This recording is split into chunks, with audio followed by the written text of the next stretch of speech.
अस्सलाम वालेकुम नाज़रीन, मैं हूं आसिम खान और आप देख रहे हैं BBN चैनल। आइए देखते हैं आज की टॉप 10 न्यूज़।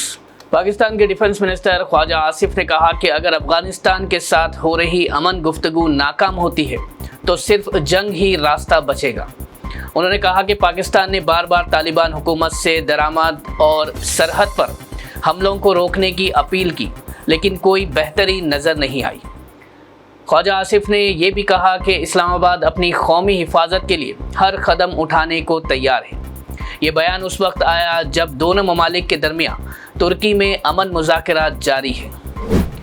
कांग्रेस ने मोदी सरकार पर शदीद तनकीद करते हुए कहा कि अमेरिकी सदर डोनाल्ड ट्रंप 58 बार ये दावा कर चुके हैं कि उन्होंने भारत और पाकिस्तान के बीच जंग रोकी है। पार्टी ने पूछा कि अगर ट्रंप बार बार ऐसी बातें कर रहे हैं तो मोदी सरकार क्यों खामोश है। कांग्रेस ने मजाक के लहजे में पूछा, क्या अमेरिकी पापा ने ही वॉर रुकवा दी थी। साथ ही कांग्रेस ने मोदी सरकार से फॉरेन पॉलिसी पर भी वाज़ेह जवाब मांगा। आरजेडी लीडर तेजस्वी यादव ने बिहार के वोटर्स से अपील की कि वो जमहूरियत, दस्तूर और इंसानियत के लिए वोट दें। उन्होंने कहा कि हर एक वोट बिहार के मुस्तकबिल को बदल सकता है, इसलिए लोगों को अपना फ़र्ज ज़रूर निभाना चाहिए। तेजस्वी ने कहा कि बिहार को बेरोजगारी, करप्शन और क्राइम से आज़ाद करने के लिए बदलाव ज़रूरी है और महागठबंधन ही इस बदलाव का जरिया बन सकता है। बिहार असेंबली इलेक्शन के पहले फेज में 3 बजे तक 53% से ज़्यादा वोटिंग रिकॉर्ड की गई है। सबसे ज़्यादा टर्नआउट गोपालगंज में, जबकि सबसे कम पटना में रहा। चुनाव आयोग ने कांग्रेस के ईवीएम खराबी के दावे को गलत बताया और कहा कि पोलिंग पूरी तरह से ठीक चल रही है। पहले फेज में 18 जिलों की 121 सीट पर वोट डाले गए। तेजस्वी यादव, सम्राट चौधरी और जनसुराज पार्टी के दरमियान गर्म मुकाबला देखने को मिला, जबकि कुछ जगह ईवीएम ग्लिचेस और बारिश के पानी से वोटर्स को परेशानी भी हुई।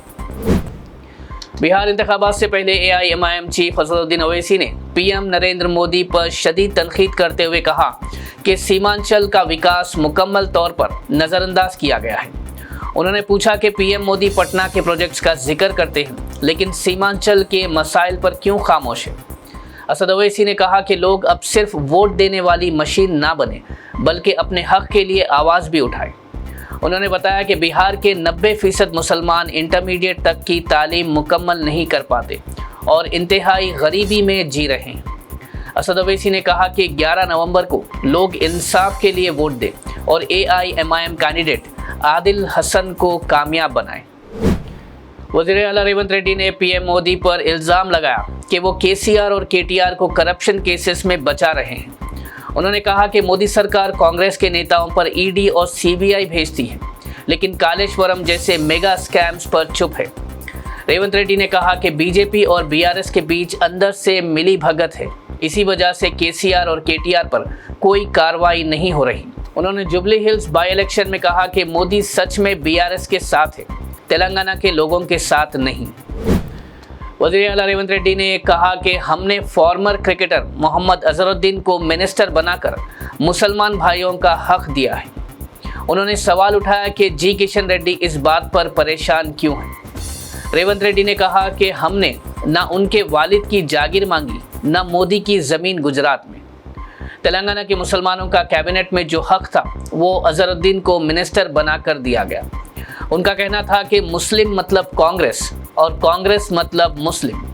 रेवंत रेड्डी ने जोर देकर कहा कि तेलंगाना हुकूमत की ताकत मुसलमान और हिंदू दोनों है, हमने कभी दोनों में फ़र्क नहीं देखा। साइबराबाद पुलिस ने X पर नोटिफिकेशन जारी करते हुए कहा कि जुबली हिल्स बाई इलेक्शन के सिलसिले में 9 नवंबर शाम 6 बजे से 11 नवंबर शाम 6 बजे तक सभी वाइन शॉप्स और बार्स बंद रहेंगे।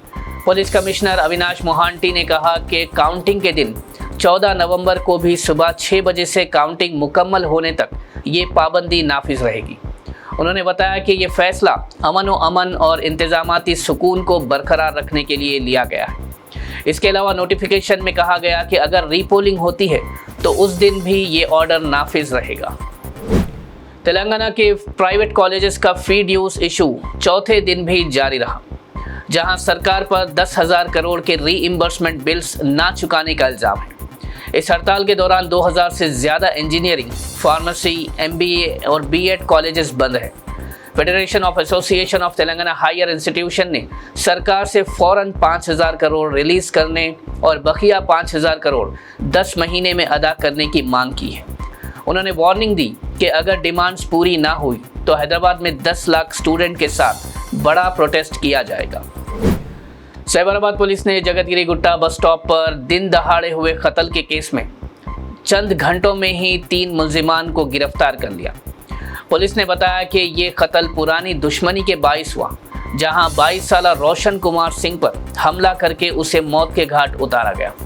पुलिस ने बताया कि असल मुल्जिम बाला शोरेड्डी ने अपने साथी सैयद महमूद और रेबो आदित्य के साथ मिलकर रोशन को कत्ल करने की साजिश की थी। पुलिस ने मुल्जिमान को हिरासत में लेते हुए मोबाइल फोन्स, छुरी, कपड़े और मोटरसाइकिल बरामद कर ली।